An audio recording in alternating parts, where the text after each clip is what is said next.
Hello and welcome to QuickSite.com's tutorial series. What we're going to go over in this video is some common misconceptions and confusions that people face when first getting familiar with their application and new website. The first thing to do is, with your website, go to your main domain name and type administrator, and this will take you to your login screen. And I'm just going to show you a few things that, like I said, cause people some common confusion. First, let's go over Front Page Manager. Obviously, a lot of people get confused and think that that's where they go to change the first page on their site. That is not the case. Front Page is simply the name of a tool that kind of has blog-like features and qualities about it. Where you actually go to change what page shows first is actually in your menu manager, and this gold star here under the default column will tell which item to show first. So your Front Page Manager found under the content link has nothing to do with what actually shows on your front page. Of course, you could make it show on the front page, but that's not where to go to change the first page of your site. Something else to look out for confusion-wise is Article Manager. Whenever you see the word article, simply think web page. An article does not simply have to be limited to text or words. It can certainly have videos, pictures, and other media content involved with it. So Article Manager is basically your web page manager.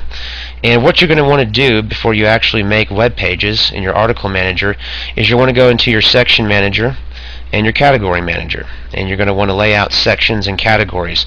And the best way to look at this is to think of a section like a file cabinet and the category as the drawers that go in that file cabinet. And that is basically a good way to look at it and to create those to design and organize your content. Finally, what we'll go over is templates, and that's under extensions in your template manager. One thing to be aware of about templates is that each template with Joomla 1.5 is going to be specific from the designer's point of view. In Joomla 1.0, basically the designer kind of had to make it to certain specifications to make sure it worked with the platform. But with Joomla 1.5, there's a lot more flexibility, and different template designers and template makers actually design and make different templates that do different things. And a template is broken off in sections, just like a football field is.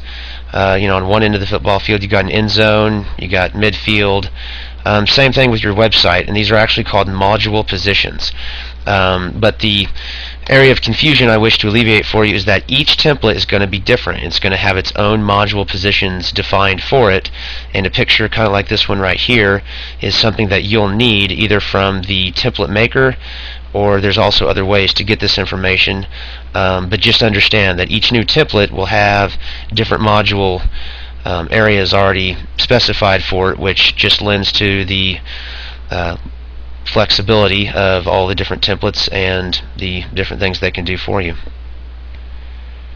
And finally, the last thing I would say to kind of help you have the correct mindset before you begin editing is that this platform works best by usually going into your content manager and components area first and populating your banners, populating your contacts, populating your news feeds, your web links, and creating your web pages, and then organizing those into the sections and categories you created.